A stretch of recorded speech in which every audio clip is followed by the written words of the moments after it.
یو صحابي دی الزبیر ابن العوام رضی الله عنه. پیغمبر صلی الله علیه وسلم د دې سره هم ډېره مینه کوله. یو روایت کې داسې راځي، امام بخاري راوړی، عثمان بن عفان رضی الله عنه وایي اما والذي نفسي بيده، په هغه الله مې د قسم وي د چا په لاس کې زما ساه ده چې پیغمبر صلی الله علیه وسلم ته چې نږدې کوم انسانان وو هغه پرې ډېر مین وو، په هغو کې یو الزبیر بن العوام رضی الله عنه دی. الزبیر رضی الله عنه دی د پیغمبر صلی الله علیه وسلم د ترور زوی دی، یعنی د پلار د خور زوی دی، د عبدالله د خور زوی دی چې د هغې نوم دی صفیه بنت عبدالمطلب. او زبیر رضی الله عنه بیا دی خاوند دی د اسماء بنت ابي بکر رضی الله عنهما. اسماء د ابو بکر لور ده او د عایشې خور ده رضی الله عنه. او زبیر بیا د عبدالله رضی الله عنه پلار دی چې دام اوچت شان والا صحابي دی، او په هغه انسانانو کې دی چې هغوی ته ویلی کېږي عشره مبشره، یعنی پیغمبر صلی الله علیه وسلم داسې ویلي دي، ګوره داسې څومره اوچت انسان دی. الزبیر فی الجنه، زبیر په جنت کې دی. او هغه شپږو کسانو کې دی چې عمر بن خطاب رضی الله عنه کله وفات کېدو نو شپږ کسان یې ښوولي وو، هغه شپږو کې یو زبیر رضی الله عنه وی دې شپږو کې چې بس تاسو کم خوښي او دوی چې څه مشوره وکړه بس هغه دې مشر شي، په هغو کې یو زبیر رضی الله عنه. بلکې پیغمبر صلی الله علیه وسلم وی زبیر زما خاص ملګری دی. حدیث کې راځي په صحیح بخاري سے مسلم کې دی ان لکل نبی حواریہ، د هر پیغمبر خاص ملګری. څومره پیغمبران چې الله را لېږلي دي نو د دې پیغمبرانو خو یو عام ملګري دي، او بیا په دوی کې خاص ملګری یو خاص مرسته کوونکی په دې ملګرو کې خالص ملګری خالص. وان حواری، او زما خالص ملګری چې دی الزبیر بن العوام رضی الله عنه دی. الزبیر ابن العوام رضی الله عنه الله ول ډیر مال ورکړو او انتهایی صدقې به کولې الله په لار کې، په دې سره مشهور او د دې ډېر زیات فضایل دي. لکه زه هغه فضایل نظم بیا خبره ډېر اوږدېږي، خو دی په هغه کسانو کې دی چې اسلام یې ډېر پخوا قبول کړی، په اولنو کسانو کې دی د اسلام قبول کړی، او کله چې اسلام قبول کړو د 14 کاله عمر و، بلکې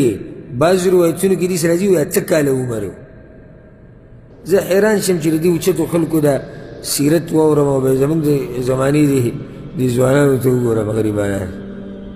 د 14 کالو هلک له د خبرو چل نه ورځي چې کله تربیت صحیح نه وي شوی او چې کله په دین نه وي پوه. نور چې مور پلار یې درانه او دیندار او تربیت یې وله کړی په دین که نه، د 14 کالو دی چې 10 کالو یې دی هم سړی. نو د 14 کالو زبیر رضی الله عنه اسلام قبول کړی او دواړه هجرتونه یې کړي دي. څه معنی دواړه هجرتونه یې کړي؟ حبشې ته او بیا مدینې ته. او څومره غزوات چې شوي دي پیغمبر صلی الله علیه وسلم پکې دی، هغې کې زبیر رضی الله عنه دی. بلکې دا یاده که اولنی انسان چې د الله په لار کې توره راویستې ده هغه زبیر رضی الله عنه دی. دی فضیلت ته وګوره، د خندق په غزا کې پیغمبر صلی الله علیه وسلم په یو وخت کې دغه ته ویلي و دا زبیر رضی الله عنه وی فداک ابي و امي، زبیر زما مور پلار دې تا نه قربان شي. پیغمبر چې چاته وایي چې زما مور پلار دې په تا قربان شي دی به هم څه وکړي، معمولي سړی خو به نه وي. بیا د وروسته چې کوم جنګونه شوي دي لکه یرموک او داسې نور په هغې کې دی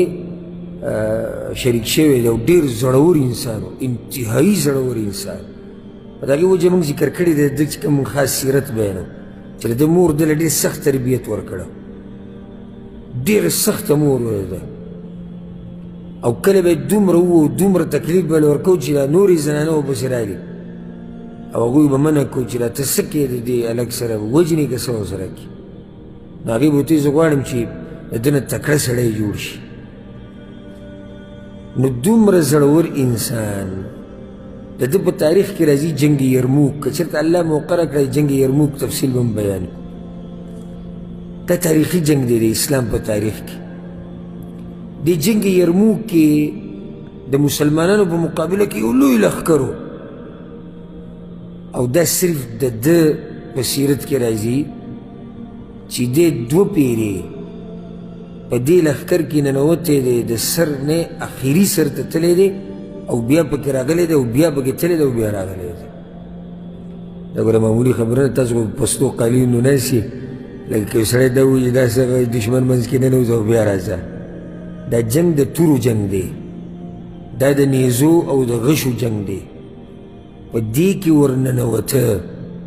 یو غټ لښکر کې چې د هر طرف نه دشمني په دې کې چې ورننوځي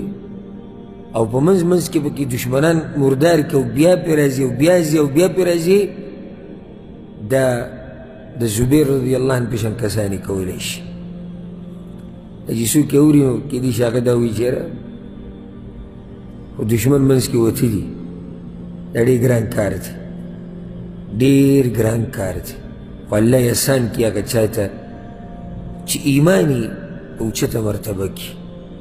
نو زبیر رضی الله عنه ډېر بهادر انسان و ډېر زړور انسان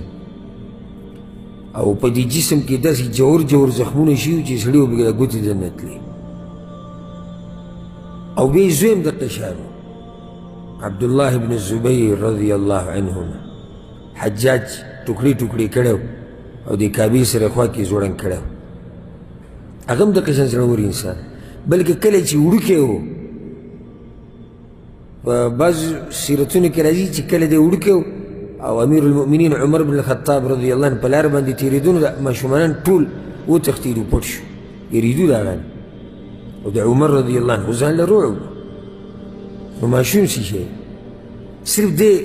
به نه تښتېدو دی به ولاړ نو هغه ولې ورځ په سر لاس وزوی وي دا ټول تښتي ته نه تښتي ولې وی امیر المؤمنین نه لار تنګه ده چې لار دې ته پرېږدم او نه مې څه ګناه کړي دی چې تا نه یېرېږم د هغه په خندا شوي بلکل خپل پلار په شان دی د هغه په شان زړور د هغه په شان تکړه انسان دی او چې پلار داسې اوچت انسان وي نو زوی به هم د هغه څوک او بیا مور اسما رضی الله عنها کله چې دی په حرم کې و د کعبې سره خوا کې او د حجاج دا لښکر راغی د هر طرف نه نو د مور سره مشوره کوله او هغه دومره بوډۍ شوی و چې نظر یې ختم شوی و ورته وی مور وی د هر طرف نه یې راګیر کړی یم ته څه وی وی زه خو دا ویم چې شاته نه شي هغه ملګري ته هم تلي دي اکثر خلک ته تلي دي یوازې پاتې شوی ښه نو ته څه وی وی شاته کېږي به نه وی مورو په تا یېرېږم په ځان نه یېرېږم داسې نه چې مړ مې کړي بیا نو ټوکړې ټوکړې کړي یا رانه سرمن وباسي یا نور څه کوي نو ستا زړه ته به تکلیف ورسي هغې ورته وي زوی وایي چې ګډ کله حلال کړي که نه او بیا ترې سرمن وباسي نو هغه ته تکلیف نه میلاویږي نو که تا ټوکړې ټوکړې کوي یا د نه سرمن وباسي یا څه کوي دی او ویسې هم ته مړ شوی نو چې د دې ښځې زوی او د زبیر زوی او د ابوبکر صدیق نوسی دی یو معمولي سړی دا هم څوک یي ذریة بعضها من بعض د نیکانو خلکو تذکره الله کړې ده د آل عمران خاندان د عمران الله وایي دا نیکان خلک ټول یو بل کې وو د یو بل نه پیدا و نیکان خلک کله چې د خاندان دیندار یې که نه مزې به کوې چې یو بل کې دیندار پلار دینداره زوی دینداره لور دینداره تره زوی دینداره تره دینداره ماما دیندار دا بل شان کورنۍ او دا ډېرو لږو خلکو ته دا نعمت نصیب کېږي ډېرو لږو خلکو ته